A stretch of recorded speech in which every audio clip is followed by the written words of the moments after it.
bir şey danışmak istedim. Sesini biraz al.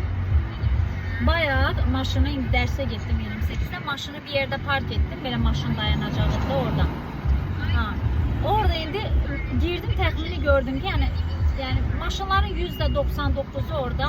Hamısı belə də o nədir? Ən qəşəng maşınlar da böyük, qara, qəşəng, bilmem Range Rover falandır, nədir? Porsche'dir, onlar. Mən çox maşınların hamısının markasını bilmirəm, yalan deyəmərəm. Bir dənə öz maşınımınkini bilirəm. Hə. Mən də indi çıxartdım, açarı verəndə dedim mən dərsə gecikirəm. Oğlana dedim ki, maşınım sizə əmanət. Oğlan mənə belə baxdı. O bir necə onu deyir anlata bilmərəm. O baxışdan anlayırsan ki şey gibi içində indi nə senaryolar yazdı ki, o qədər bahalı maşınları bizə əmanət edirsən, bizə şey edirsən ki əmanətdən. Biraz şey dedim ki açarı verdim dedim sizə əmanət. Ama o anlamadı ki özür dilerim sakız söylüyorum. Ha, o anlamadı ki yani belki de o dediğim gibi istedim orada dedim ki qaqaş elə deyil də.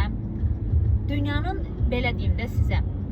Biraz qəribə çıxa bilər amma dünyanın bütün maşınlarını gəlin dizin ən bahalı maşınları. Mənim maşınım hamısından qəşəng. Çünkü məndə belə bir xasiyyət var. Mən heç ora görsəniz girin. Geç. Görürsünüz nə işıq yandırıb nə bir şey. Ayıb olsun. İstəsəydiniz mən indi əli işığı yandırır. Hə, nəysə. Sonra dedilər ki qadınlar maşın sürəmir. Kişi sürücüdür görürsünüz. Belə.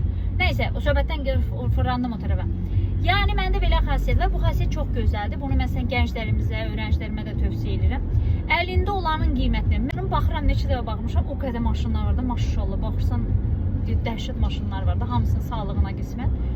Amma baxıram hamısına. Dönürəm öz dilimə baxıram. Bu boyda deyə, bu boyda. Sikan boyda deyə. Deyirəm ay Allah, mənim maşınım hamısından gözəldir. Dünyada tək yani birinci yeri tutabilecek maşın mənim maşınımdır. Çünkü niye? Yani mənim fikrimə baxınca mən onu əziyyətimlə almışam. Gece gündüz işləyib almışam. İllərdir gece gündüz. Bak karşıda maşının nömrəsi MN. Buraba manifest görsən, şükür sənə ilah. Hər şeyi gözəl şey çevirin. Hər şeydə mesaj alın. Mahmudzadə Nərgizdir, Mahmudzadə Nərgiz. Hə, nə bilim, o maşını mən əziyyətlə gece gündüz işləyərək, şükürlər olsun, almışam deyə. Mənim üçün baxıram maşınlara deyirəm, ay Allah. Yani qəşəngdilər amma mənim maşınım bir başqa parlayır. Mənimdir çünki. Öz əlinizdəkinin qiymətini bilin ki, Allah daha yaxşısını nəsib eləsin. Hiçbir zaman başqasının əşyasına baxıb həsrət aparmayın. Əlinizdə nə varsa, velosiped mi var? Qəşəng. Mən məsələn illərdə maşınım yoxdur, elədir, elə alacaqdım. Pravam var 2018-də amma maşın ala bilməmişdim. Nə deyirdim? Deyirdim ay Allah, bax taksi ilə də gedə bilirəm. Bax avtobus var. Gec qalın deyə şey eləmirəm ki, yeriyərək getmirəm ki, bax o qədər nəqliyyat vasitəsi var. Mən onlardan istifadə edirəm. O da olmaya bilərdi. Elə yerlər var ki, elə ölkələr var ki, elə insanlar var ki, ona verəcək pulu belə yoxdur, taksiyə verəcək pulu belə yoxdur, avtobusa verəcək pulu yoxdur. Ona deyib şükür eləyirdim. Şükür Allah'ım, şükür sənə. Şükür. İşte Allah da mənə də nəsib elədi. Bunu elə belə sizin üçün paylaşmaq istedim. Oğlanın baxışı, o qaqaşın baxışı məni çox güldürdü.